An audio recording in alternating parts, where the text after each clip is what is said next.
जय जिनेन्द्र।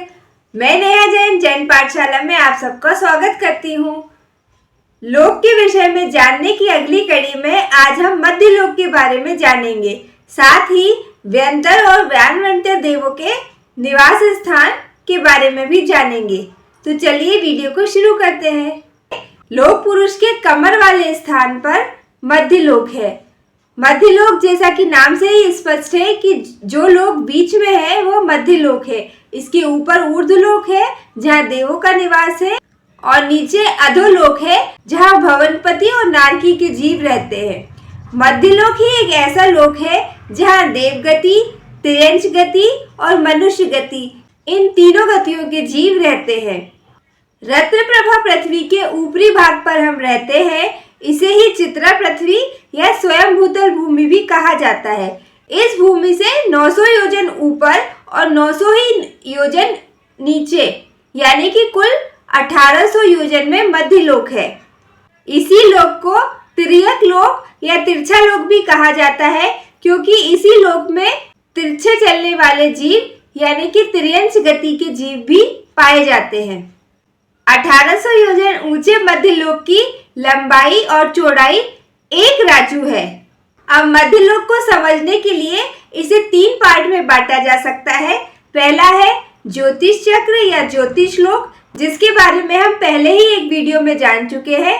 दूसरा है जहां असंख्यात द्वीप और समुद्र है जहां की हम रहते हैं। और तीसरा है व्यंतर और बाणव्यंतर देवों का निवास स्थान, जो कि हम जिस जमीन पर रह रहे हैं वहां से 900 योजन तक का जो क्षेत्र है वहां पर व्यंतर और बाणव्यंतर देवों का निवास स्थान है।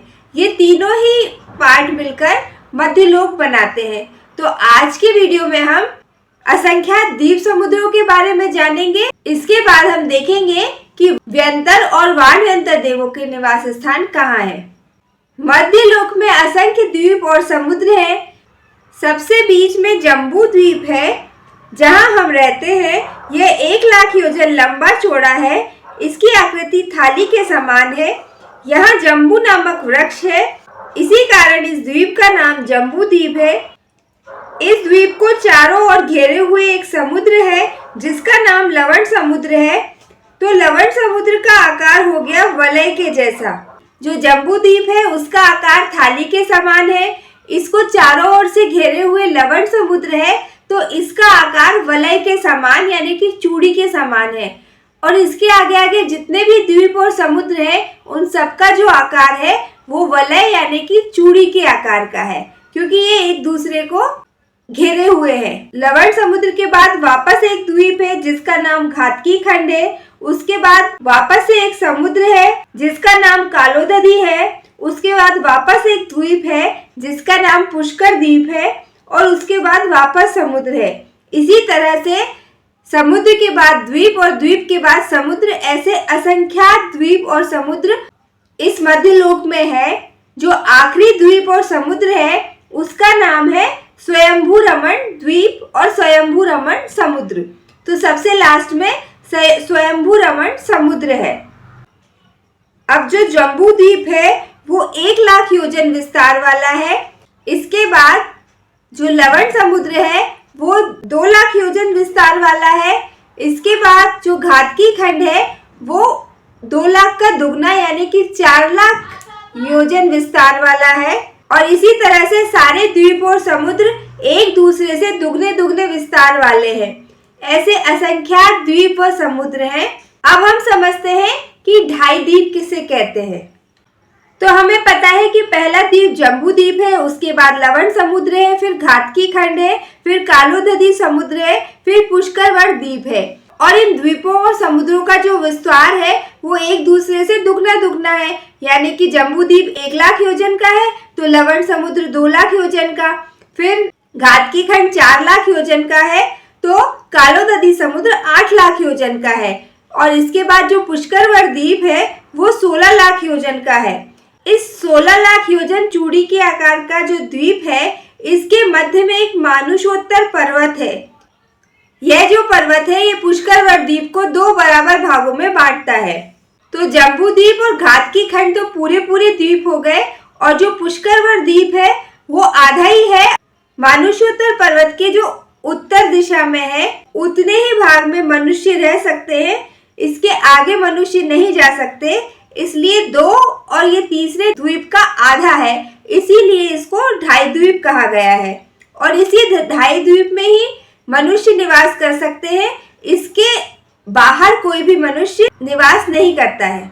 कुछ विशेष यदि सिद्धियां मनुष्य को हो तो वो इसके बाहर जा जरूर सकता है, लेकिन निवास करना या जन्म और मृत्यु इसके बाहर नहीं होती है। अब इस ढाई द्वीप का जो विस्तार है वो 45 लाख योजन है। 45 लाख योजन कैसे है? बीच में 1 लाख योजन है, फिर 2 लाख योजन एक साइड और 2 लाख योजन दूसरी साइड, ऐसे लवण समुद्र है।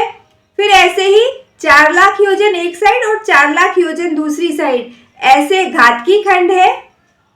फिर 8 लाख योजन एक साइड और 8 लाख योजन दूसरी साइड, इस तरह से कालोदधी समुद्र है।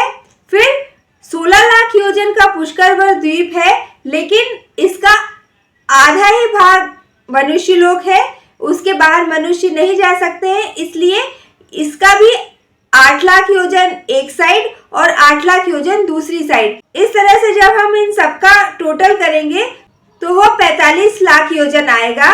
तो 45 लाख योजन हुआ ढाई द्वीप का विस्तार। और इसके ठीक ऊपर सिद्धशिला और सिद्ध क्षेत्र है, क्योंकि जो सिद्ध अवस्था है वो सिर्फ मनुष्य गति से ही हमें मिल सकती है और मनुष्यों के रहने का स्थान ही केवल 45 लाख योजन में है। यहीं से मरकर जीव सिद्ध जाता है और मनुष्य लोक में आत्मा जिस जगह अपना शरीर छोड़ती है वहीं से सीधे ऊपर जाकर सिद्ध क्षेत्र में जाकर ठहर जाती है, जो लोक का अंत है। और इसके बाहर आलोक है और आलोक में धर्मास्तिकाय और अधर्मास्तिकाय यानी कि ईथर और ग्रेविटी नहीं है। इसी कारण आत्मा आगे गति नहीं कर पाती, क्योंकि ईथर और ग्रेविटी यही किसी भी चीज को गति करने में और रुकने में हेल्प करती है। तो आलोक में ईथर और ग्रेविटी नहीं होने के कारण लोक के अंत में जाकर आत्मा स्थिर हो जाती है और इसी कारण आत्मा वहां से आगे नहीं जा पाती है। आशा है आपको ढाई द्वीप, सिद्ध क्षेत्र, मनुष्य लोक अच्छे से समझ में आ गए होंगे। अब हम व्यंतर और वानव्यंतर देवों के निवास स्थान के बारे में जानेंगे। जो हमारी रत्नप्रभा भूमि है उसके ऊपरी 1000 योजन का जो पृथ्वी पिंड है उसमें से 100 योजन ऊपर और 100 योजन नीचे को छोड़कर बीच में जो 800 योजन है, उस 800 योजन की पोलार में बहुत सारे असंख्यात ग्राम हैं, यानी कि गांव हैं, और इसी में 8 प्रकार के व्यंतर देव रहते हैं। व्यंतर देवों के नाम है पिशाच, भूत, यक्ष, राक्षस, किन्नर, किमपुरुष, महोरक और गंधर्व। विभिन्न अंतरों में रहने के कारण इन देवों को व्यंतर देव कहा जाता है। ये देव बहुत ही चंचल स्वभाव के होते हैं। लोगों को परेशान करना या फिर उनकी मदद करना, इसमें उन्हें बहुत ही आनंद आता है और ये अपने मनोहर नगरों में अपनी देवियों के साथ नृत्य गान करते हुए अपने पूर्वोपार्जित पुण्य के फल का अनुभव करते हुए हमेशा रहते हैं। इसी तरह जो हमने ऊपर का 100 योजन छोड़ दिया था, उस 100 योजन में से भी 10 योजन ऊपर का छोड़ दें और 10 योजन नीचे का छोड़ दें, तो जो बीच का 80 योजन है, 80 योजन की जो पोलार है उसमें भी असंख्यात नगर हैं और इस नगर में 8 प्रकार के वानव्यंतर देव रहते हैं। ये जो देव हैं ये वन में भ्रमण करने के अधिक शौकीन होते हैं और इसी कारण से इन्हें वानव्यंतर देव कहा जाता है। इन व्यंतर और वानव्यंतर देव जिन पोलार में रहते हैं उन पोलारों के 2-2 विभाग यानी कि 2-2 पार्ट होते हैं। एक दक्षिण वाला भाग होता है और दूसरा उत्तर वाला भाग होता है। और इन विभागों में जो 16 प्रकार के व्यंतर और वानव्यंतर देव रहते हैं उन देवों की एक एक जाति में 2-2 इंद्र होते हैं, यानी कि कुल 8 और 8 16 तरह के व्यंतर और वानव्यंतर देव हुए और सबके 2-2 इंद्र रहते हैं। इस तरह से कुल 32 इंद्र होते हैं। इन इंद्रों के नाम आप स्क्रीन पर देख सकते हैं। साथ ही साथ उनके शरीर का वर्ण और मुकुट का चिन्ह भी इस तालिका में बताया गया है। अब ये जो व्यंतर और व्यानव्यंतर देव हैं, ये कल्पोपन्न देव होते हैं, इसीलिए इनके 4-4 हजार सामनिक देव होते हैं, 16-16 हजार आत्मरक्षक देव होते हैं, 4-4 अग्र महिषियाँ होती हैं और प्रत्येक अग्र महिषी के हजार का परिवार होता है। इनकी 7 अनीक होती हैं, 3 परिषद होती हैं और आभ्यंतर परिषद के 8,000 देव, मध्य परिषद के 10,000 देव और बाह्य परिषद के 12,000 देव होते हैं। इन देवों की जघन्य आयु 10,000 वर्ष होती है और उत्कृष्ट आयु पल्योपम की होती है। इन देवों की देवियों की जघन्य आयु 10,000 वर्ष होती है और उत्कृष्ट आयु अर्धपल्योपम की होती है। साथ ही साथ 10 प्रकार के जम्भृक के देवता भी होते हैं। ये जम्भृक के देव व्यंतर और व्यानव्यंतर श्रेणी के ही देव होते हैं। इनके रहने का स्थान वैढ़ाद्रि पर्वत पर है। वैढ़ाद्रि पर्वत पर पृथ्वी से लगभग 20 योजन की ऊंचाई पर 2 श्रेणियां होती हैं, जहां पर अभियोगिक देव रहते हैं और साथ ही साथ चारों दिशाओं के स्वामी देवों के आज्ञापालक देव भी रहते हैं और वहीं जम्भृक के 10 देवों के आवास भी हैं। ये जो जम्भृक के देव हैं, ये अन्न पानी आदि वस्तुओं के रक्षक होते हैं तथा अपना कर्तव्य करने के लिए सुबह, दोपहर और शाम को फेरी लगाने के लिए निकलते हैं। तो इस तरह हमने जाना कि मध्यलोक में मनुष्य लोक, असंख्य द्वीप समूह, त्रियंश गति के जीव, ज्योतिष लोक और साथ ही साथ व्यंतर और व्यानव्यंतर देवों का निवास स्थान है।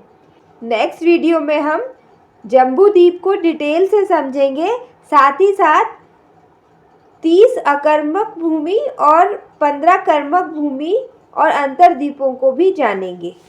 आशा है आपको वीडियो पसंद आया होगा। यदि वीडियो पसंद आया है तो प्लीज़ मेरे वीडियो को लाइक कीजिएगा, शेयर कीजिएगा, चैनल को सब्सक्राइब कीजिएगा और मुझे कमेंट में भी ये लिखकर ज़रूर बताइएगा कि आप मेरे चैनल पर और क्या देखना चाहते हैं।